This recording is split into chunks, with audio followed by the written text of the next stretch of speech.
போலாம் போலாம். உலகெங்கிலும் வாழும் தமிழ் உணர்வாளர்களுக்கு எமது வணக்கங்களை தெரிவித்துக் கொள்கிறோம். சங்கத்தமிழ் இலக்கிய பூங்காவிலே இன்றைக்கு ஒரு கவியரங்கம், அதுவும் உலக சாதனை தொடர் கவியரங்கத்திலே இன்றைக்கு 79வது கவியரங்கமாக ஒரு கவியரங்கம் அமர்வு தொடங்கி நடைபெற இருக்கிறது. ஒவ்வொரு கவியரங்கத்திற்கும் ஒரு தலைப்பு கொடுப்பது போல இன்றைக்கு ஒரு அருமையான தலைப்பு கொடுத்திருக்கிறார்கள். தூது தொடர்பான கவிதைகளை, தூது இலக்கியம் தொடர்பான கவிதைகளை, தூது சொல்வது போல கவிதைகளை வழங்க வேண்டும் என்ற அடிப்படையில இன்றைக்கு ஒரு தலைப்பு கொடுத்திருக்கிறார். இந்த தூது என்று சொன்ன உடனே எனக்கு நினைவில் வருகிற ஒரு பாடல், அது தூது இலக்கியம் அல்ல என்றாலும் கூட அந்த பாடல் தான் எனக்கு நினைவுக்கு வருது. நாராய் நாராய் செங்கால் நாராய் பழம்படு பனையின் கிழங்கு பிளந்தன்ன பவள கூர்வாய் செங்கால் நாராய். அழகா சொல்றாரு. பணம் கிழங்கனுடைய நீளமா கிழங்க பிறந்த மாதிரி இருக்கக்கூடிய வாயை கொண்ட செங்கால் நாராய் அழகா சொல்லி, நனை சுவர் கூரை சுனை குரற் பள்ளி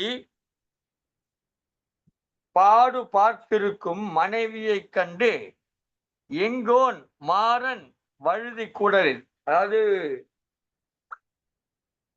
மாறன் வழுதியை பார்த்துவிட்டு ஏதேனும் ஒரு உதவி கிடைக்கும், அந்த உதவியை பெற்றுக்கொண்டு போகலாம் என்று காத்து கொண்டிருக்கிறானே அந்த புலவர், கிடைக்கவில்லை. கையது கொண்டு மெய்யது போட்டு அமர்ந்திருக்கிறவர் அந்த நாரையை பார்த்து சொல்கிறார், இந்த பக்கத்திலிருந்து அந்த பக்கம் நோக்கி செல்வாயனா வழியில சத்திமுத்த வாவி பக்கத்துல ஒரு இடிஞ்ச வீட்டுல ஒரு பெண்மணி இருக்கு, அவகிட்ட போய் சொல்லு, நான் இன்னும் இங்கே துன்பத்தில் தான் குளிரில் தான் வாடிக்கொண்டிருக்கிறேன், நான் விரைந்து வருவேன் என்று அவளிடம் சென்று சொல் என்று சொல்லி ஒரு சங்கம் பாடல், எல்லோரும் அறிந்த பாடல் தான். பிற்காலத்திலே தூது இலக்கியம் என்கிற ஒரு இலக்கியம் வருவதற்கு தொடக்க துளியாக இந்த பாடல் அமைந்திருக்கலாம் என்பது இருக்கிறது. அழகிய பாடல். இந்த புலவன் பெயர் தெரியவில்லை, அவர்களை குறிப்பிட்டிருக்கார் சத்திமுத்த வாவி என்று சொன்னதால் அந்த புலவனுக்கு பேரு சத்திமுத்த புலவர் என்று பெயர் வைத்திருக்கிறார். இப்படி பெயர் தெரியாமல், அவர் யார் எந்த ஊரை சேர்ந்தவன்று தெரியாமல் நிறைய பாடல்கள் இருக்கிறது. சிலது பெயர் தெரியாததால் பாடல் வரிகளை பெயராக வைப்பதும் ஊரையே அவருடைய பெயராக வைப்பதுமாக நிறைய பாடல்கள் காணப்படுகிறது.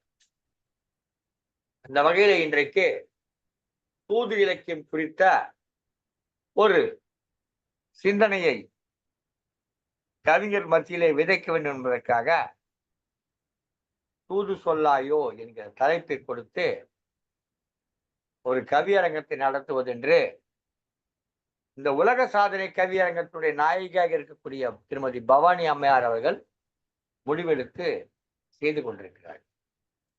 என்னை கூட இந்த தலைப்பை பற்றி கேட்டபோது நானும் தூது இலக்கியத்தின் தலைப்பு நன்றாக இருக்குது, தூது சொல்லாயோ என்ற தலைப்பு வைக்கலாம் என்று சொன்னேன், வைத்திருக்கிறார்கள்.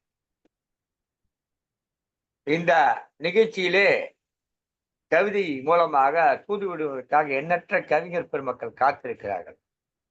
நிகழ்ச்சியுடைய தலைமை பொறுப்பேற்றிருக்கிறார் தமிழ் மகள் சோ சாந்தா அவர்கள். சென்னையில் பிறந்து தென்காசியிலே வாழ்ந்து கொண்டிருக்கக்கூடிய ஆசிரியராக பணியாற்றி கொண்டிருக்கக்கூடிய அம்மையார், நல்லதொரு பேச்சாளர், கவிஞர், பட்டிமன்ற பேச்சாளர். நாளைக்கு கூட இவருடைய பட்டிமன்ற பேச்சு ஒன்று இங்கிலாந்தில் இருக்கக்கூடிய ஒரு அமைப்பிலே நடைபெற இருக்கிறது. அம்மையார் வந்து ஒரு அணியில நின்று அணி தலைமையாக பேச இருக்கிறார்.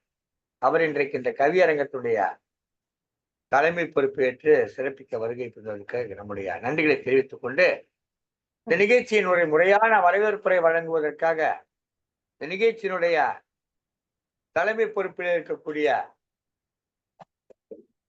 உலக சாதனை தொடர் சிறப்பு கவியரங்கத்தினுடைய தலையாகவும் அதனுடைய மூளையாகவும், அந்த மூளை என்று பிரெயின் என்று சொல்வார்களா, கம்ப்யூட்டர் பிரெயின் அந்த மாதிரியாகவும் CPU ஆகவும் இருக்கக்கூடிய திருவள்ளுவரை சேர்ந்த திருமதி பவானி தனஞ்சயன் அவர்களே, வருக, உங்கள் வரவேற்புரை தருக என்று உங்களை அழைக்கிறேன். வாருங்கள். நன்றிகள் ஐயா. செந்தமிழே உயிரே நருந்தேனே, செயலினை மூச்சினை உனக்களித்தேனே, நைந்தாயனில் நைந்து போகும் என் வாழ்வு, நன்றிலை உனக்கெனில் எனக்கும் தான் என்றார் பாவேந்தர் பாடல் வரிகளோடு அன்னை தமிழை வணங்குகின்றேன். சங்கத்தமிழ் இலக்கிய பூங்கா தலைவராம் திருவள்ளுவரை தொழுது, செயலாளராம் பாவேந்தரை வணங்கி, சங்கத்தமிழ் இலக்கிய பூங்கா ஒருங்கிணைப்பாளர் ஐயா நீலகண்ட தமிழன் ஐயா அவர்களுக்கு வணக்கத்தை கூறிக்கொண்டு, இன்று உலக சாதனை தொடர் கவியரங்கம் 79வது கவியரங்கம். இக்கவியரங்க நிகழ்விற்கு ஐயா அவர்களை வருக வருக என்று வரவேற்பதில் பெரும் மகிழ்வு கொள்கின்றேன். அத்துடன் நம்முடைய நிகழ்வுகளை எல்லாம் மிகச் சிறப்பாக வலையொலி ஏற்றம் செய்து நம்மை மகிழ்விக்க செய்யும் நம் சங்கத்தமிழ் இலக்கிய பூங்காவின் மேலாண் இயக்குனர் திருமதி சிவகாமி சண்முக சுந்தரம் அம்மா அவர்களுக்கும் வணக்கத்தையும் வாழ்த்துக்களையும் கூறிக்கொண்டு அம்மா அவர்களை வருக வருக என்று வரவேற்கின்றேன். இன்று இந்த 79வது கவியரங்கத்திற்கு தலைமை ஏற்றிருக்கும் தமிழ் மகள் சோ சாந்தா இந்தி ஆசிரியராக இருந்தாலும் பல கவிதை தளங்களில் பயணித்துக் கொண்டு இன்று மிகச் சிறப்பாக இந்த கவியரங்கத்திற்கு தலைமை தாங்க வந்திருக்கின்ற அம்மா அவர்களை அன்புடன் வருக வருக என்று வரவேற்பதில் நான் பெரும் மகிழ்வு கொள்கின்றேன். இன்று ஒரு மிக சிறப்பான கவியரங்கம் தூது செல்வாயோ. அதாவது ஐயா சொன்ன மாதிரி சங்க இலக்கியங்களில் முதலில் தூது விடுவதற்கு நாயை தான் பயன்படுத்தினார்கள் என்று சொல்வார்கள். அதன் பிறகுதான் கிளி, அன்னம், பறவை இது போன்ற பறவைகளை எல்லாமே பயன்படுத்தினார்கள். இலக்கியங்களில் நிறைய இலக்கியங்கள் படித்திருப்போம். தென்றல் விடு தூது, மேகம் விடும் தூது, மழை விடு தூது, இது போன்ற இலக்கியங்களை எல்லாம் படித்திருக்கின்றோம். இன்றைக்கு அது போன்று தூது செல்வாயோ என்னும் தலைப்பில் கவிஞர்கள் தங்களுடைய கவித்திறனை எந்தெந்த விதத்தில் தூது விடுவார்கள் என்று கவிதைகளை ஏற்றிக்கொண்டு இங்கு வருகை புரிந்திருக்கின்றார்கள். அத்தனை கவிஞர்களையும் இருப்பால் கவிஞர்களையும் மனமோந்து வருக வருக என்று வரவேற்பதில் பெரும் மகிழ்வு கொள்கின்றேன். மீண்டும் ஒரு முறை அத்தனை கவிஞர்களையும் நல்லுள்ளங்களையும் வருக வருக என்று வரவேற்று இந்த கவியரங்க தலைமை ஏற்றிருக்கும் தமிழ் மகள் சோ சாந்தா அம்மா அவர்களிடம் ஒப்படைத்து இடம் சாருகிறேன். நன்றி, வணக்கம்.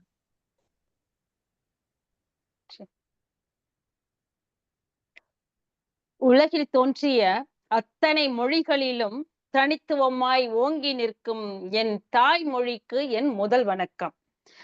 ஐயன் திருவள்ளுவரையும் பாவேந்தர் பாரதிதாசனையும் பெரும் மதிப்பிற்குரிய தமிழ் பணிச்செம்மல் திரு நீலகண்டன் தமிழன் ஐயா அவர்களையும், வரவேற்புரை நல்கிய திருமதி பவானி அம்மையார் அவர்களையும், சிவகாமி சண்முகம் சுந்தரம் அம்மையார் அவர்களையும் மற்றும் அனைத்து கவி ஆளுமைகளையும் வணங்கி என் கவிதைக்குள் வருகின்றேன். அதாவது தூது செல்லாயோ, ஒவ்வொருவரும் ஒவ்வொரு பொருளை தூது விடுவாங்க. நான் என்ன தூது விடுறேன்னு சொன்னா, வெளிநாட்டில் இருக்கும் என் மகனுக்கு நான் அனுப்பும் தூது. வெளிநாட்டில் இருக்கும் என் மகனுக்கு நான் அனுப்பும் தூது. சீதையை காண அனுமானிடம் கணையாளியை கொடுத்து தூது விட்டான் ராமன். சீதையை காண அனுமானிடம் கணையாளியை கொடுத்து தூது விட்டான் ராமன். தான் விரும்பும் திருமாலுக்கு சங்கை பார்த்து தூது சொன்னால் ஆண்டாள். தான் விரும்பும் திருமாலுக்கு சங்கை பார்த்து தூது சொன்னால் ஆண்டாள். நீங்கள் எல்லாம் அவதார புருஷர்கள். பல மைல் தூரம் கடந்து இருக்கும் மகனுக்காக தூது அனுப்ப எனக்கும் தான் ஆசை. பல மைல் தூரம் கடந்து இருக்கும் மகனுக்காக தூது அனுப்ப எனக்கும் தான் ஆசை. என்னால் அவதாரம் எடுக்க முடியாதே. நிலத்தில் உலாவும் காற்றே, என் பாசத்தின் புலம்பல் தான் உனக்கு கேட்கவில்லையோ? நிலத்தில் உலாவும் காற்றே, என் பாசத்தின் புலம்பல் தான் உனக்கு கேட்கவில்லையோ? எப்போதும் என் நேரமும் உறவாடி கொண்டிருக்கும் காற்றே, எங்கள் பாசம் கூடவா உனக்கு தெரியாது? எப்போதும் என் நேரமும் உறவாடி கொண்டிருக்கும் காற்றே, எங்கள் பாசம் கூடவா உனக்கு தெரியாது? சொல் காற்றே, நீ சொல்ல மாட்டாய். கோபம் வந்தால் சீறுவாய். சற்றே பொறுமை கொள். மூச்சோடு மூச்சாக வரும் காற்றே, உன்னிடம் மட்டும் சொல்லி விடுகிறேன். மூச்சோடு மூச்சாக வரும் காற்றே, உன்னிடம் மட்டும் சொல்லி விடுகின்றேன் அதை. அவன் காதோரமாக பொய்ச்சொல். அவன் காதோரமாக பொய்ச்சொல். அதோ நட்சத்திரமே, உன்னிடம் பேச வேண்டும் என் மகனுக்காக தூது செல்வாயா? அதோ நட்சத்திரமே, உன்னிடம் பேச வேண்டும் என் மகனுக்காக தூது செல்வாயா? என்ன பார்க்கின்றாய்? ஓ, நீ பேச மாட்டாயோ? நீ பேச மாட்டாயோ? இதை மறந்து விட்டேன். என் மனதின் வெளிப்பாடு உன்னிடம் எப்படி தூது விடுவேன்? என் மனதின் வெளிப்பாடு உன்னிடம் எப்படி தூது விடுவேன்? சரி விடு. என்ன சத்தம்? அட விமானம். நித்தம் என் மகனிடம் சென்று வருவாயே. நித்தம் என் மகனிடம் சென்று வருவாயே. நீயாவது என் மகனுக்கு தூது சொல்வாயோ? நீயாவது என் மகனுக்கு தூது செல்வாயோ? அட, நீ நின்று கூட பார்க்க மாட்டாய். அட, நீ நின்று கூட பார்க்க மாட்டாய். நீயும் சரிப்பட்டு வராது. மனமே, நீயே சொல். யாரிடமும் தூது கேட்கவில்லை. அட, மிகச் சரியாக சொன்னாய். அட, மிகச் சரியாக சொன்னாய். அதுதான் சரி. கடித உரையே, உன்னைத்தான் என் மனம் தூது சொல்ல உரைக்கின்றது.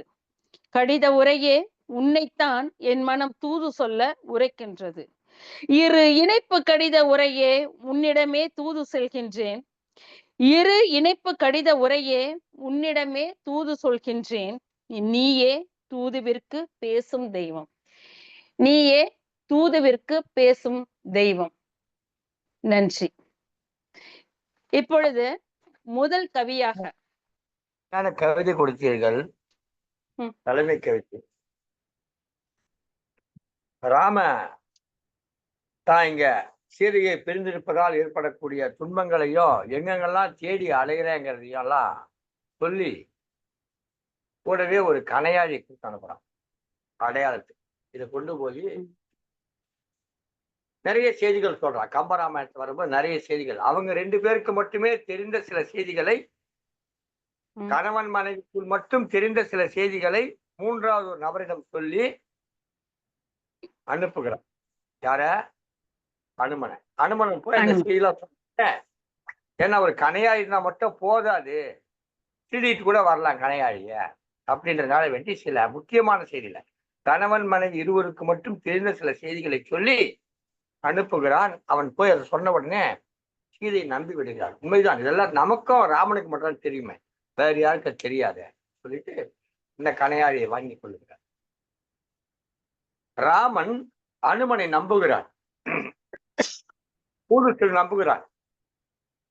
ஒருவேளை அனுமன் அந்த கனையாழி எடுத்துக்கொண்டு ஒரு மார்வாடி கடையிலே வைத்து காசு வாங்கி கொண்டு டாஸ்மாக் சென்டர்ல ஒன்று நடந்திருக்காது, ராமாயணம் நடந்திருக்காது.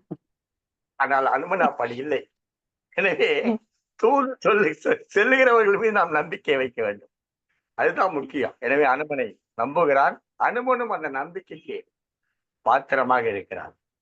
ராமாயணத்தில் மிகச்சிறந்த ஒரு கதாபாத்திரம் அந்த அனுமன் கதாபாத்திரம்.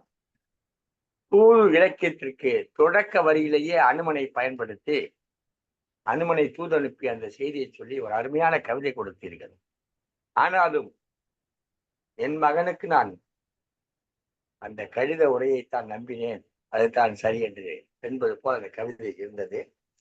அயலகத்திலே இருக்கக்கூடிய மகனுக்கு செய்தி அனுப்ப இன்றைக்கு வாழ்ந்திருக்கிற சமூகத்தில பல தூதுகள் இருக்கின்றன. சிறப்பம்மா உங்கள் கவிதை சிறப்பு. தலைமை கவிதையே சிறப்பான கவிதையாக அமைந்திருந்தது. தொடரட்டும் உங்கள் தமிழ் பணி, தொடரட்டும் உங்கள் கவிதை பணி. நன்றி ஐயா. அடுத்ததாக கா அருண், ஓதியத்தூர், விழுப்புரம் மாவட்டம். தமிழ்நாட்டின் 2வது மிகப்பெரிய பேருந்து நிலையம் மேலமலையனூர் அங்காள பரமேஸ்வரி என புகழ்பெற்ற தலங்களை தன்னகத்தை கொண்ட விழுப்புரம் மாவட்டம். அதுபோல் தன்னகத்தே அருமையான கவிதைகளை கொண்டுள்ள திரு அருண் அவர்களை கவி பாட அழைக்கின்றேன். வாருங்கள் ஐயா, தங்கள் கவிதையை தாருங்கள், நாங்கள் கேட்க காத்திருக்கின்றோம். என ஈன்ற தாய்க்கும் தரணி போற்றும் நற்றமிழாம் செந்தமிழாம் அன்னை மொழியை வணங்கி, சங்கத்தமிழ் இலக்கிய பூங்காவின் தலைவராம் ஐயன் திருவள்ளுவரை வணங்கி, செயலாளராம் பாரதிதாசனாரை தொழுது, இந்த நிறுவனத்தை சிறப்பாக வழிநடத்தும் எங்களின் வழிகாட்டி நீலகண்ட தமிழன் ஐயாவையும் வணங்கி, இந்த நிறுவனத்திற்கு என்னை அறிமுகம் செய்த தமிழ் திரு து. பவானி தனஞ்சயன் அம்மா அவர்களையும், இன்று தலைமை ஏற்றிருக்கும் தமிழ் திரு தமிழ் மகள் சோ. சாந்தா அம்மா அவர்களையும் வணங்கி, ஏனைய கவி உறவுகளுக்கும் கவி ஆளுமைகளுக்கும் நெஞ்சார்ந்த வணக்கத்தை தெரிவித்துக் கொண்டு, தூது செல்லாயோ என்ற தலைப்பில் நான் பசுங்கிளியை தூது சொல்ல அனுப்புகிறேன் என்னவளுக்கு.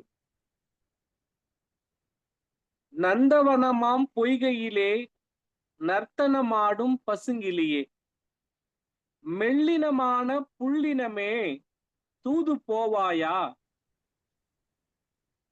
மெல்லினமான புள்ளினமே தூது போவாயோ என்னவளிடம், கூதல் காற்று வாட்டி வதைக்க ஆசை ஊற்று நெஞ்சில் சுரக்க, ஏக்கம் கண்ணில் மின்னல் வெடிக்க நாட்டம் குன்றி உண்டி மறக்க, நாட்டம் குன்றி உண்டி மறக்க வாட்டம் தோன்றி உடலும் மெலிய, ஏந்திழையின் ஏக்கத்தை ஏந்திழையின் ஏக்கத்தை என்னவளிடம் சொல்லாயோ, தேக கட்டிலில் தேயம் வேண்டும் பசுங்கிளியே, தேக கட்டிலில் தேய வேண்டும் பசுங்கிளியே, மீசை முள்குத்தி மயிர்கால்கள் முணுமுணுக்க வேண்டும் பைங்கிளியே, சொக்கலிங்கனுக்காய் தூது போன செங்கிலியே, சொக்கி போகிறேன் எனக்கு தூது போக மாட்டாயோ, அழகருக்காய் தூதுரைத்த அழகு பசுங்கிளியே, என்னவளுக்காக தூது போக மாட்டாயோ, கண்ணியால் கவி கொஞ்சிய கிள்ளையே, கண்ணியால் கவி கொஞ்சிய கிள்ளையே, கண்ணியிடம் என் காதலை உரைப்பாயா, மையல் கொண்டு மாலை தரும் துயரை துடைப்பாயா மாங்குயிலே, பிரிவின் வலியும் புரியலின் மகிழ்வும் ஏக்கங்களின் பரிதவிப்பும் ஏந்திழையின் மனவிருப்பும் கனவுகளின் தொல்லைகளும் கண் தூங்கா பொழுதுகளையும் மௌனத்தின் கூச்சல்களையும் மோகத்தின் பாய்ச்சல்களும் புலனங்களின் எதிர்பார்ப்புகளும் பூவிழியின் தேம்பல்களும் இதயத்தின் படபடுப்பும் இடம் மாறிய துடிப்பலையும் தூதின் வாயிலே என்னவளிடம் சொல்வாயா, கண்டுகொள்ள உயிர் உண்டு கொள்ள, நெஞ்சில் குடிகொண்ட வஞ்சி அவளுக்கு ஈரவிழியின் ஓர பார்வையில் கசியும் காதலை ஆசையின் கூவலை, நிலாமுற்றத்தில் உலாவும் பசுங்கிளியே என்னவளிடம் தூது செல்லாயோ. நன்றி, வணக்கம்.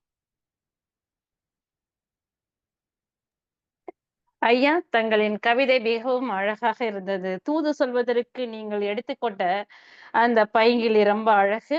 அதாவது ஆசை ஊற்று நெஞ்சில் சுரக்க உடல் மெலிய என என் ஏக்கத்தை என்னவளிடம் சொல்வாயா என்று மிக அருமையாக கூறி இருந்தீர்கள். சொக்கநாதருக்கு தூது சென்ற பைங்கிளியே எனக்கு நீ தூது செல்வாயா என்று அழகாக தங்களின் கவிதை மிகவும் அருமையாக இருந்தது. நன்றி ஐயா. கிளியை தூது விட்டார் கவிஞர். நன்றி. காதலி காதலனுக்கு தூது விடுவது போல கவிஞர் கிளியை தூது விட்டார். ஆளை விட்டா போது முன்ன ஓடி போச்சுங்க, ஆளை விட்டா போது முன்ன ஓடி போச்சுங்க. அது ஜோசியக்காரங்கிட்ட ஆட்டுக்குச்சிங்க, அது ஜோசியக்காரங்கிட்ட ஆட்டுக்குச்சிங்க. பாவம் சின்ன குண்டுக்குள்ள மாட்டிக்கிச்சுங்க, பாவம் சின்ன குண்டுக்குள்ள மாட்டிக்கிச்சுங்க. காதலியே அங்க போய் ஜோசியம் பார்த்தா கிளி அங்க இருக்குங்க. காதலியே அங்க போய் ஜோசியம் பார்த்தா கிளி அங்க இருக்குங்க.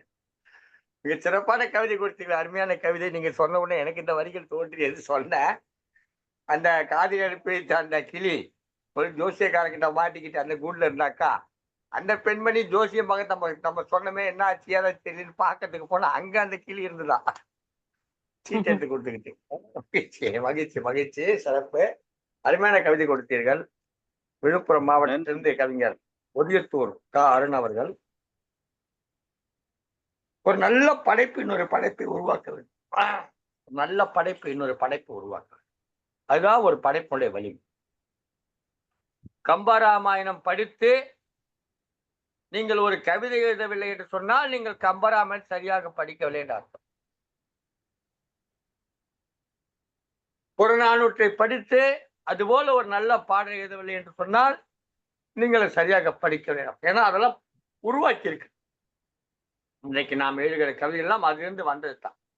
அந்த வகையில உங்களுடைய கவிதை என்னை சிந்திக்க வைத்தது. எனக்கு ஒரு சில சிந்தனை தோற்றுதான் உங்கள் கவிதை வெற்றி கவிதை. வெற்றி கவிதை, சிறப்பு சிறப்பு, மகிழ்ச்சி. அடுத்தவர். நன்றிங்க நன்றிங்க. அடுத்ததாக முனைவர் நா. மாசித்துறை பழனி. பழனிக்கு புகழ் பஞ்சாமிர்தம். தன் கவிதையில் அத்தனை சுவைகளையும் அள்ளி நமக்கு விருந்து படைக்க வருகிறார் திரு மாசித்துறை அவர்கள். வாருங்கள் ஐயா, உங்கள் கவிதையை தாருங்கள். சங்கத்தமிழ் இலக்கிய பூங்காவின் தலைவராம் ஐயன் திருவள்ளுவரை தொழுது செயலராம் பாரதிதாசனை வணங்கி, சங்கத்தமிழ் இலக்கிய பூங்காவின் ஒருங்கிணைப்பாளராம் தமிழ் மாமணி தமிழ் சுடர் பாரதி சுடர் ஐயா நீலகண்ட தமிழன் ஐயா அவர்களை வணங்கி, வரவேற்புரை நல்கிய பவானி அம்மா அவர்களையும் வணங்கி, இன்றைய கவிக்கு தலைமையேற்று தன் ஆர்வத்துடன் நடத்தி கொண்டிருக்கும் தமிழ் திரு தமிழ் மகள் சோ சாந்தா அவர்களையும் வணங்கி, ஏனைய கவி ஆளுமைகளையும் வணங்கி என் கவிதைக்குள் தூது செல்கிறேன். கவிதையின் தலைப்பு தூது செல்லாயோ. கண்ணான கண்மையிலே கருவேலம் பூவழகே, உனக்கு என் கருவிழியால் தூது விட்டேன் வந்ததா. கண்ணான கண்மையிலே கருவேலம் பூவழகே, உனக்கு என் கருவிழியால் தூது விட்டேன் வந்ததா. சின்ன மணியே சிங்கார பூவழகே, சிந்தனையின் செயலே சிட்டான பாவையே, என் சிரிப்பழகை தூது விட்டேன் வந்ததா. சின்ன மணியே சிங்கார பூவழகே, சிந்தனையின் செயலே சிட்டான பாவையே, என் சிரிப்பழகை தூது விட்டேன் வந்ததா. வண்ண வண்ண வடிவழகே வசந்தமான பூஞ்சோலையே, வண்ண வண்ண வடிவழகே வசந்தமான பூஞ்சோலையே, என் வார்த்தைகளை வழியனுப்பினேன் தூதை, என் வார்த்தைகளால் வழியனுப்பினேன் தூதை. புதிதான பூவரும்பே பொன்னான மகரந்த குவியலே, புதிதான பூவரும்பே பொன்னான மகரந்த குவியலே, உன் மண்டை தூதனுப்பினேன் வந்தா, உன் மண்டை தூதனுப்பினேன் வந்ததா. பன்னிசை பாவினமே பாலின் நிறத்தழகே, பன்னிசை பாவினமே பாலின் நிறத்தழகே, பைங்கிளியை பதுமையுடன் தூதனுப்பினேன் வந்ததா, பைங்கிளியை பதுமையுடன் தூதனுப்பினேன் வந்ததா. மன்னகமே மறிக்கொழுந்தே மாவிலையின் நிறத்தழகே, மன்னகமே மறிக்கொழுந்தே மாவிலையின் நிறத்தழகே, மல்லிகையை தூதனுப்பினேன் வந்ததா, மல்லிகையை தூதனுப்பினேன் வந்ததா. தேனிசை தென்றலே தென்னங்கீற்றின் வரியழகே, தேனிசை தென்றலே தென்னங்கீற்றின் வரியழகே, தென்றலே தூது விட்டேன் வந்ததா, தென்றலை தூது விட்டேன் வந்ததா. தெரியலையா உனக்கு கொடியாய் படர்ந்தவளே கோபுர சிலையழகே, கொடியாய் படர்ந்தவளே கோபுர சிலையழகே, கோயில் புறாவை தூதனுப்பினேன் வந்ததா, கோயில் புறாவை தூதனுப்பினேன் வந்ததா. சங்கு மணியே சரிகை அழகே, சாதி முல்லையே சஞ்சீவி அழகே, சங்க பாக்களை சலிக்காது தூதனுப்பினேன் வந்ததா. சங்கு மணியே சரிகை அழகே, சாதி முல்லையே சஞ்சீவி அழகே, சங்கப் பாக்களை சலிக்காமல் தூதனுப்பினேன் வந்ததா? மாசரு பொன்னே மதியழகே, மாதுளை நிறமே மணி இசை அழகே, மரகத தமிழை தூதுவிட்டேன் வந்ததா? மாசரு பொன்னே மதியழகே, மாதுளை நிறமே மணி இசை அழகே, மாத்தமிழை தூதுவிட்டேன் வந்ததா? அழகே ஆவரம்பூ வளகே, அணிகளின் அடுக்கழகே, அன்னத்தை தூதுவிட்டேன் வந்ததா? அல்லி மலரே ஆவரம்பூ அழகே, அணிகளின் அடுக்கழகே, அன்னத்தை தூதுவிட்டேன் வந்ததா? மாதுளை நிறத்தழகே, மாம்பூவின் மகிமையே, மடலால் தூதனுப்பினேன் வந்ததா? மாதுளை நிறத்தழகே, மாம்பூவின் மகிமையே, மடலால் தூதனுப்பினேன் வந்ததா? வானத்து பிறையே வான்முகிலின் கூடலே, வண்டமிழால் தூதனுப்பினேன் வந்ததா? வானத்து பிறையே வான்முகிலின் கூடலே, வண்டமிழால் தூதனுப்பினேன் வந்ததா? மகிழம்பூ வாசமே மறைநூலின் வேதமே, மகிழம்பூ வாசமே மறைநூல் வேதமே, மலர்களை தூதனுப்பினேன் வந்ததா? மலர்களை தூதனுப்பினேன் வந்ததா? சந்தனத்தின் மனமே சாந்தத்தின் பேருவகையே, சந்தனத்தின் மனமே சாந்தத்தின் பேருவகையே, புன்னை மலரழகே பூஞ்சோலை எழிலழகே, புன்னை மலரே பூஞ்சோலை எழிலழகே, கோயில் மணி புல்லை தூதுவிட்டேன் வந்ததா? விட்டேன் வந்ததா? கோயில் மணியழகே கொஞ்சம் அழகே, மணி அழகே கொஞ்சம் தமிழ் அழகே, கொக்குவை தூதுவிட்டேன் வந்ததா? கொக்குவை தூதுவிட்டேன் வந்ததா? கானகத்து பறவையே கடல் அலையின் வருகையே, கண்ணீரால் தூதுவிட்டேன் கிடைத்ததா? கானகத்து பறவையே கடல் அலையின் வருகையே, கண்ணீரால் தூதுவிட்டேன் கிடைத்ததா? என் மனதை திருடிய திருவிளக்கே, பொற்கொடியே பொன்வயலே புத்தகத்தின் வாசகமே, என் மனதை திருடிய திருவிளக்கே, பொற்கொடியே பொன்வயலே புத்தகத்தின் வாசமே, பொறுமையுடன் பொறுத்திருந்தேன், பொறுமையுடன் பொறுத்திருந்தேன், பொலிவான பதில் தரும் வரை, பொலிவான பதில் தரும் வரை, போய்வாரேன் பொக்கிசமே, போய்வாரேன் பொக்கிசமே என்று வாய்ப்புக்கு நன்றி கூறி விடைபெறுகிறேன். நன்றி, வணக்கம். ஐயா, அருமை அருமை. தங்கள் கவிதைகள் மிகவும் இனிமை, மிக மிக அருமையாக இருந்தது. சிட்டான பாவையே என் சிரிப்பழகை தூதுவிட்டேன் வந்ததா? என் வார்த்தைகளால் தூது அனுப்பினேன் வந்ததா? என்று ஒவ்வொரு பொருளையும் தூதி அனுப்பியிருக்கிறீர்கள். அன்னத்தை தூதுவிட்டேன் வந்ததா? கடைசியா மடல் போய் கண்ணீர் அனைத்தையும் தூதுவிட்டு உங்களுடைய தூது மிக அருமையாக இருந்தது. மிகவும் அர்த்தமுள்ளதாக இருந்தது. மிகவும் நன்றி ஐயா. அருமை அருமை ஐயா. ஐயா பழனி கவிஞரே, பஞ்சாமிர்த கவிஞரே, பழனி கவிஞரே, பஞ்சாமிர்த கவிஞரே, பழகுவதில் வல்லவரே, இப்படியெல்லாம் பாவம் செய்யலாமா? வந்ததா வந்ததா என்று இத்தனை வந்ததா கேட்டதற்கு பதில் என்ன தெரியுமா? வந்தது வந்தது வந்தது வந்தது வந்தது வந்தது வந்தது வந்தது வந்தது வந்தது வந்தது வந்தது வந்தது வந்தது என்று 24 வந்தது. என்ன கேட்டா காரணம் கேட்டீங்கன்னா, பல பொருளை மட்டும் தூது அனுப்பல, இவர் பல பெண்களுக்கு அமைச்சிருக்கார் தூத. பல பொருளை ஒரு பெண்ணுக்கு அமைச்சிருந்தா போல ஒரு வந்திருக்கோம். இவரு பல பொருளை தூது அமைச்சாரு பல பெண்களுக்கு.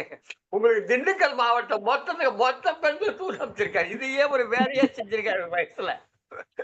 எப்படி இதையே ஒரு வேலையா செஞ்சிருக்காரு. அதனால வந்ததான்னு ஒரு கேள்வி கேட்டா வந்தது வந்தது வந்தது வந்து பல பதில் வருது. பல பகுதி தூது வந்துருச்சு. ஆனா ஒரே ஒரு பெண்மணி சொன்னாங்க, என்னன்னா வந்துச்சு வந்துச்சு நீ வா வீட்டுக்கு அப்படின்னு சொல்லி. வந்துச்சு வந்துச்சு நீ வா வீட்டுக்கு. அந்த மாதிரி தூத பாட்டு ஒரு பாட்டு அனுப்பலாம், பலவற்றை தூது அனுப்பலாம். நம்ம கடிதம் அனுப்பிச்சு வைப்போம் அரசுக்கு, reminder number 1, reminder number 2, reminder number 3 போட்டோம். அந்த மாதிரி அனுப்பலாம். ஒரு பல பேருக்கு அனுப்பிச்சிருக்காரு. அது ரொம்ப தப்பு இல்லையா? என்ன சொல்லுங்க? என்னங்கய்யா பதில மகிழ்ச்சி. சிறந்த கவிதை, அருமையான கவிதை, நல்ல ஒரு இயற்கை நயத்தோடு நான் சொன்ன நகைச்சுவைக்கு சொன்னேன். நல்ல மனிதர், மனைவி மிகுந்த ஈடுபாட்டோடு இருப்பவர். மனைவி மறைந்தாலும் இந்த கவிதை, இந்த வரிகள் எல்லாம், இந்த கவிதை அத்தனையும் மறைந்த தன்னுடைய மனைவிக்கு அனுப்பிய தூது. அவர் இல்லை என்று அவருக்கு ஒரு உண்மை. அதுதான் உண்மை. நல்ல மனிதர், மிகச்சிறந்த மனிதர். நேற்று கூட தாய்மொழி நாள் நிகழ்ச்சியில பங்கேற்று முதல் நிலை கவிதை வழங்கி அந்த கவியரங்கத்தை தொடக்கத்தையே சிறப்பாக அமைத்துக் கொடுத்த பெருமைக்குரியவர் முனைவர் ஐயா. எனக்கும் நிறைய பணிகள் செய்து நேற்று நிகழ்ச்சியிலே, நேற்று நடைபெற்ற அந்த தாய்மொழி நாள் நிகழ்ச்சி நிறைய பணிகளை செய்து கொடுத்தார். நல்ல மனிதர். சிறப்பு சிறப்பு சிறப்பு. நன்றிங்க, நன்றிங்க.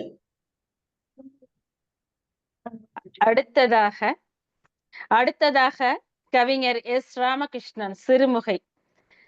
பட்டு துணிகளுக்கு புகழ்பெற்ற சிறுமுகை அங்கிருந்து வந்திருக்கும் கவிஞர் தம் கவிதைகளில் பல வண்ணமயமான, பட்டை போன்று ஆழமான, அழுத்தமான, பிறரை கவரக்கூடிய கருத்துக்களை கூற வருகிறார்.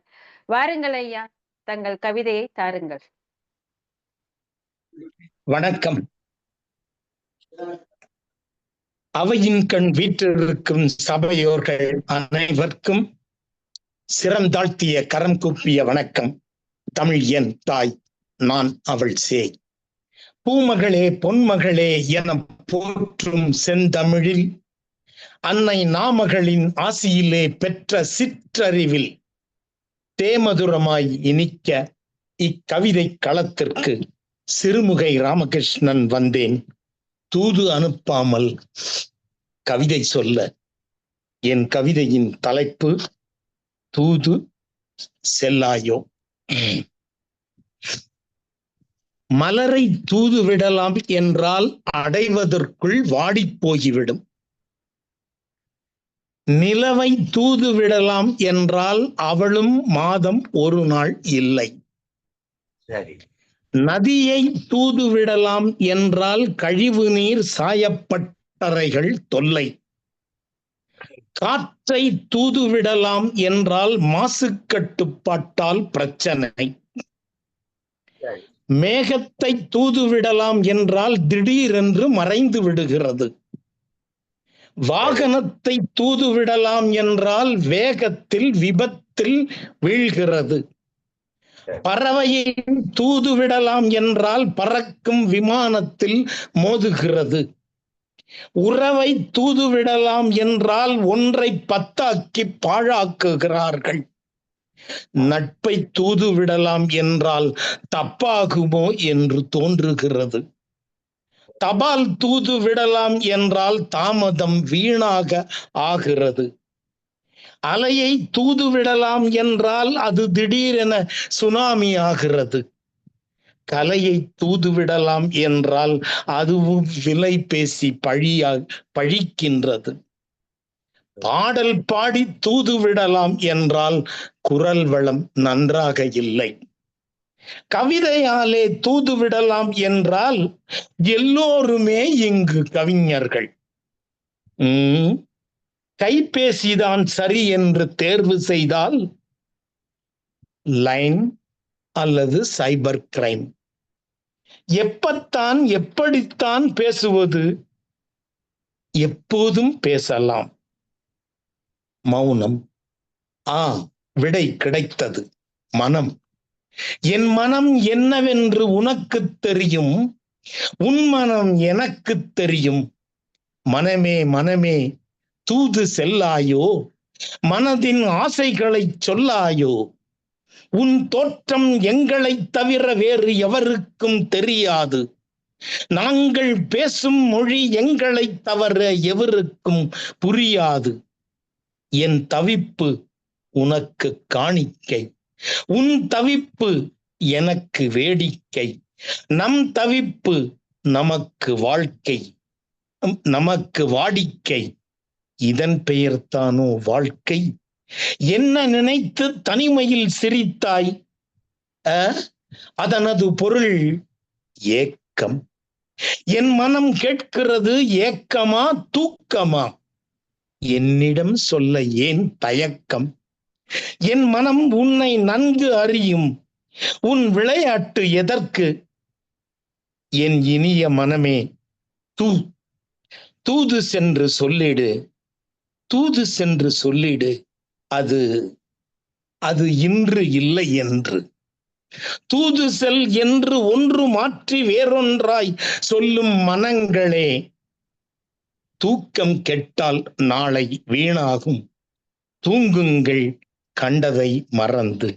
வாய்ப்பு கொடுத்தோர்க்கும் வாய்மொழி கேட்டோர்க்கும் அனைவருக்கும் நன்றி, வணக்கம். கவிஞர் எஸ். ராமகிருஷ்ணன், சிறுமுகை, கோவை மாவட்டம்.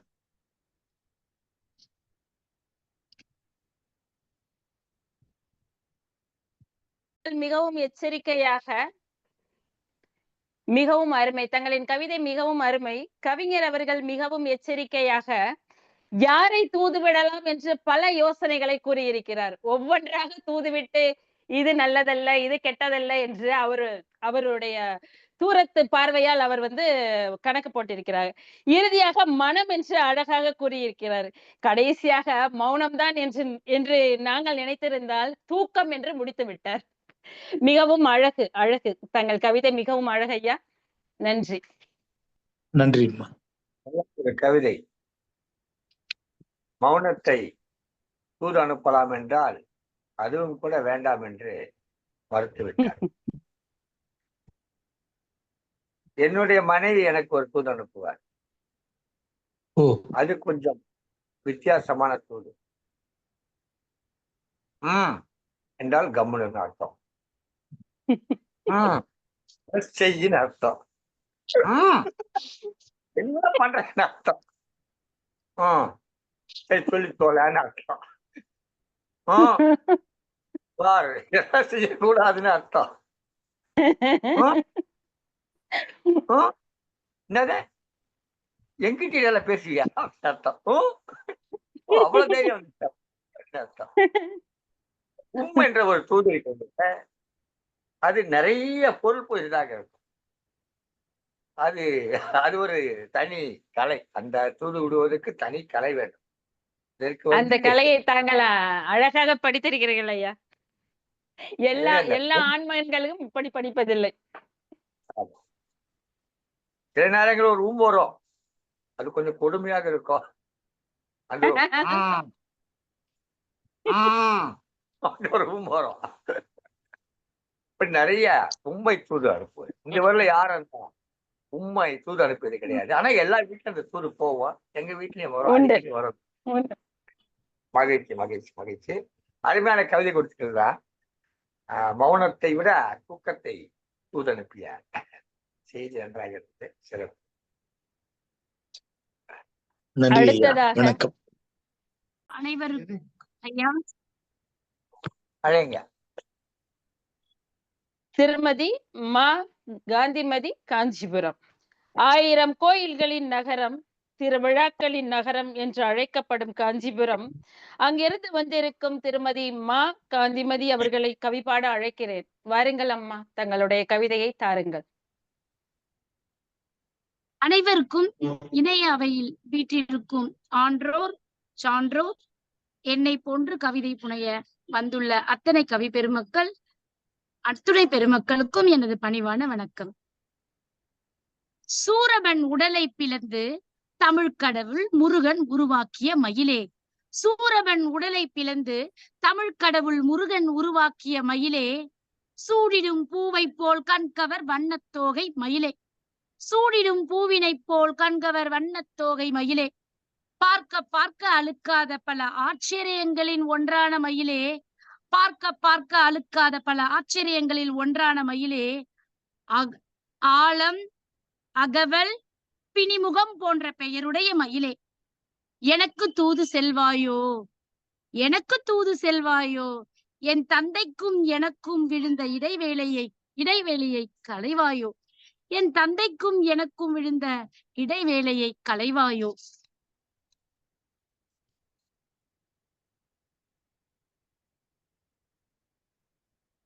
மயிலே, உன்னிடத்தில் ஒன்றை நான் வேண்டுகிறேன். மயிலே, உன்னிடத்தில் ஒன்றை நான் வேண்டுகிறேன். உறுதுணையாக என் மால்மருகனின் வாகனமாக பயணிக்கின்றாயே, உறுதுணையாக என் மால்மருகன் முருகனின் வாகனமாக பயணிக்கிறாயே, உன்னை நான் இன்று என்னுடைய வாகனமாக நின்று என் தந்தைக்கும் எனக்கும் பணியாற்றிட வேண்டுகிறேன் மயிலே. என்னை சீராட்டி பாராட்டி வளர்த்த தந்தை, எந்த ஒரு சூழ்நிலையிலும் துணையாக நின்ற தந்தை, என்னதான் 4 பெண் பிள்ளைகளுக்கு அவர் தந்தையானாலும் மயிலே, என்னதான் 4 பெண் பிள்ளைகளுக்கு அவர் தந்தையானாலும் மயிலே, என்னை நேசித்தது போல் தற்போதும் நேசிப்பது போல் மற்ற பிள்ளைகளை, ஏனைய மற்ற பிள்ளைகளை அவர் நேசித்ததில்லை மயிலே. ஏனைய பிள்ளைகளை அவர் நேசித்ததில்லை மயிலே. எனக்கு அவர் உழைத்தது போல் ஏனைய மூவருக்கும் உழைத்ததில்லை மயிலே. ஏனைய மூவருக்கும் உழைத்ததில்லை மயிலே. 45 வயது ஆனாலும் 4 வயது குழந்தையாக, 45 அகவை ஆனாலும் 4 வயது குழந்தையாக, என் அப்பாவின் தங்க மகளாக, என் அப்பா எனது தெய்வமாக இன்றும் தொடர்கிறது எம் உறவு மயிலே. என் அப்பாவின் தங்க மகளாக, என் அப்பா எனது தெய்வமாக இன்றும் தொடர்கிறது எம் உறவு மயிலே. அதே பாசத்துடன், அதே நேசத்துடனும், அதே பாசத்துடனும், அதே நேசத்துடனும் சின்னஞ்சிறும் வயது முதலே மிக நெருக்கமாக பழகியவர். சின்ன சின்ன விஷயங்களையும் பகிர சொல்லி ரசித்து கேட்டவர். அன்பை பொழியும் அன்பு தந்தையாகவும் ஆனவர். இன்ப துன்ப நிகழ்வுகளை பகிர்ந்திட தோழனாகவும் ஆனவர். அன்பை பொழிய அன்பு தந்தையாகவும் ஆனவர். இன்ப துன்ப நிகழ்வுகளை பகிர்ந்திட என் தோழனாகவும் ஆனவர். நான் கற்ற கல்வி முதல் செய்யும் தொழில் வரை, நான் கற்ற கல்வி முதல் செய்யும் தொழில் வரை, நான் கொண்ட கணவன் முதல் வாழும் வீடு வரை, நான் கொண்ட கணவன் முதல் வாழும் வீடு வரை, அவர் வகுத்த ஒத்தை வழியிலே, அவர் வகுத்த ஒத்தை வழியிலே மயிலே, அவர் விரும்பிய நன்னெறியிலே மயிலே, அவர் விரும்பிய நன்னெறியிலே மயிலே, இன்றும் நடைபோடுகிறேன் அன்று போல், இன்றும் நடைபோடுகிறேன் அன்று போல், இன்றும் அவரது மகளாக வாழ்கிறேன் குழந்தை போல், இன்றும் அவரது மகளாக வாழ்கிறேன் குழந்தை போல். மயிலே, நான் மனைவியாகவும் தாயாகவும் படிநிலைகளை பெற்றிடனும், நான் மனைவியாகவும் தாயாகவும் பல படிநிலைகளை பெற்றிடனும், நான் மகள் என்னும் நிலையிலே நின்றிடினும், நான் இன்றும் அவர் மகள் என்ற நிலையிலே நின்றிடினும். மயிலே, என் மணர் உணர்வே, மயிலே, என் மன உணர்வே, என் கந்தனின் மெத்தை தோகை வாகனமே, நான் விரும்பும் கந்தனின் மெத்தை தோகை வாகனமே, காரணம் என்ன என்று கண்டு சொல்வாய் நன்று, காரணம் என்ன என்று கண்டு சொல்வாய் நன்று. இதுவே மயிலே பிணிமுகமே, இதுவே மயிலே பிணிமுகமே, இனிதே உனக்கு விடும் தூது இன்று, இனிதே நான் உனக்கு விடும் தூது இன்று, இதனை கொண்டு சென்று என் தந்தையிடம் கூறிடுவாய் நன்று, இதனை நீ கொண்டு சென்று என் தந்தையிடம் கூறிடுவாய் நன்று என்று மயிலுக்கு தூதுவிட்டு வாய்ப்பளித்த அத்தனை பெருந்தகைக்கும் நன்றி கூறி விடைபெறுகிறேன். காஞ்சிபுரத்திலிருந்து மா காந்திமதி ஆசிரியர். நன்றி, வணக்கம். நன்றி அம்மா, நன்றி. தங்களின் கவிதை மிக மிக அழகு. மயிலே மயிலே என்று முருகன் சன்னதியில் நின்று தூது செல்வாயோ என்று அழகாக கூறுகிறீர்கள்.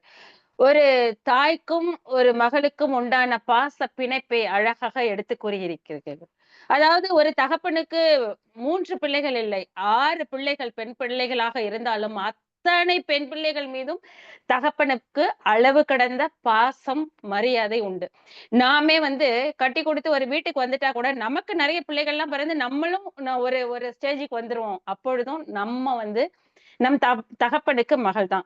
அந்த பாச பிணைப்பை எந்த இடத்துலயும் நம்மளால மறுக்க முடியாது, மறக்க முடியாது. நம்ம தகப்பனை பத்தி புகுந்த வீட்டுல ஏதாவது ஒரு சொல்லிட்டா நம்மளால தாங்க முடியாது. அப்படியே அந்த வீரம் எங்க இருந்து பீறிட்டு வரும்னே தெரியாது. அது எங்க அப்பா. ஏன்னா ஒவ்வொரு பெண் பிள்ளைக்கும் நான் சொல்றேன், தன்னுடைய அப்பா தான் ரியல் ஹீரோ. அதாவது எப்படி சொல்லுவாங்க, ரியல் ஹீரோ.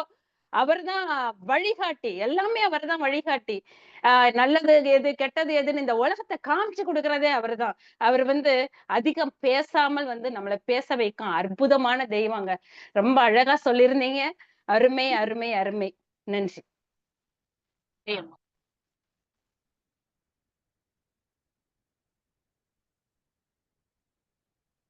ஐயா. ஒரு கவிதை காஞ்சிபுரத்திலிருந்து வந்தது. காஞ்சிபுரத்து கவிஞர் காந்திமதி அளித்த கவிதை வெகு அழகாக இருந்தது. அவர் தூதனுப்பிய மயிலை போலவே தோகை விரித்து ஆடியது. தனது சின்ன குரல் எடுத்து அகவியது, நடமாடியது. சிறப்பம்மா, மகிழ்ச்சி.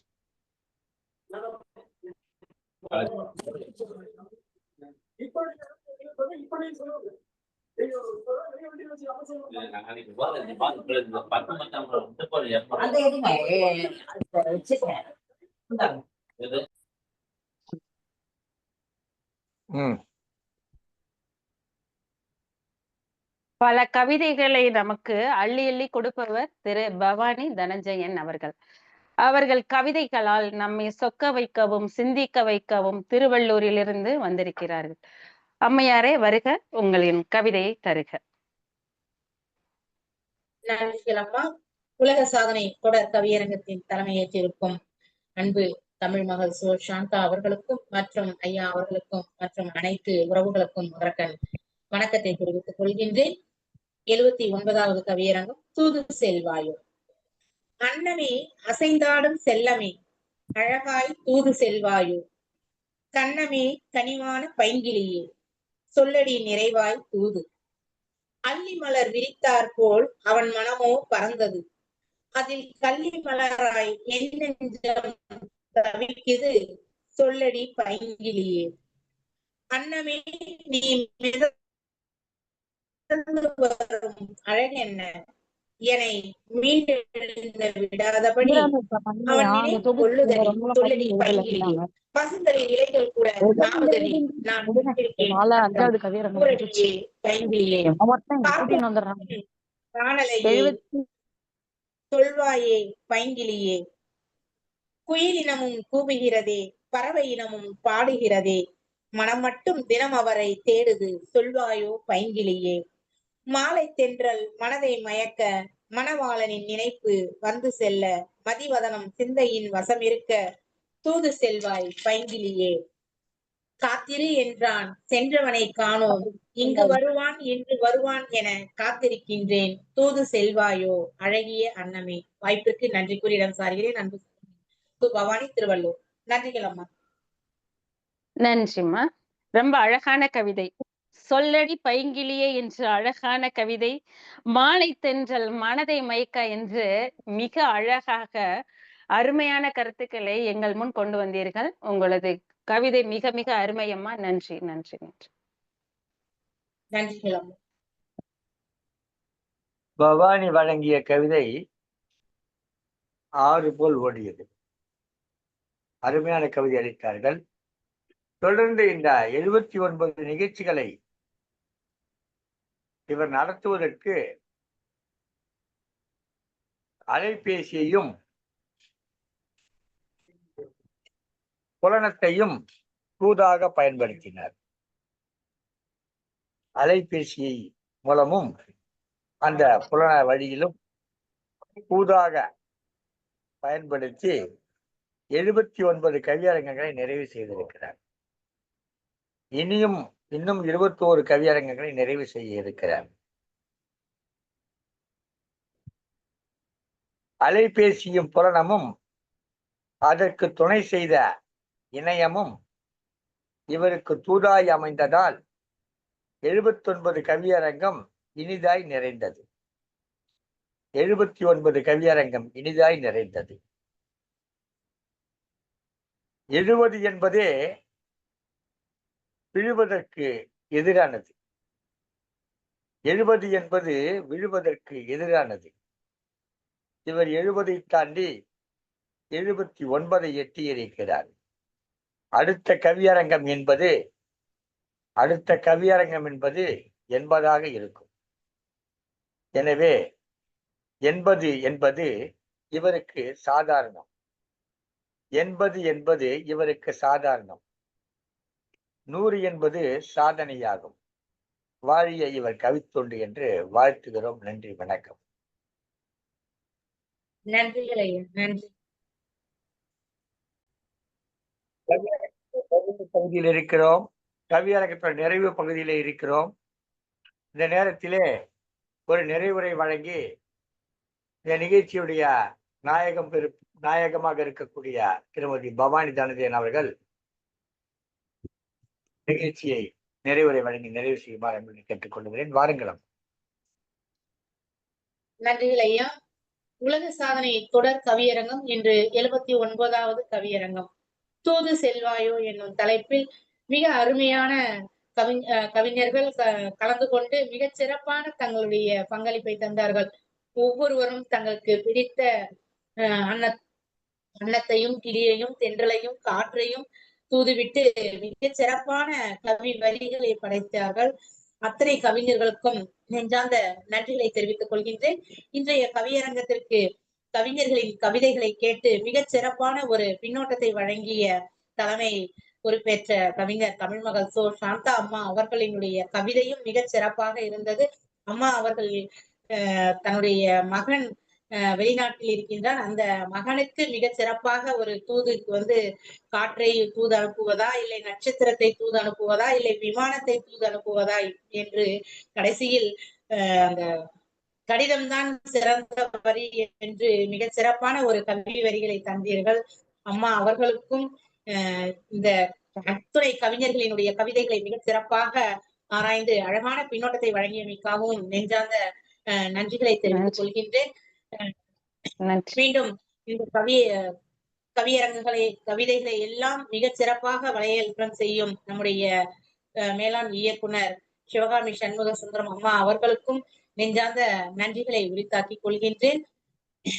இந்த நிகழ்வு நமக்கு ஒருங்கிணைப்பு செய்து கொடுக்கும் நம்முடைய அன்பு தந்தை பாசச்சுடர் திரு நீலகண்ட தமிழன் ஐயா அவர்களுக்கும் நெஞ்சார்ந்த நன்றிகளை உரித்தாக்கிக் கொள்கின்றேன்.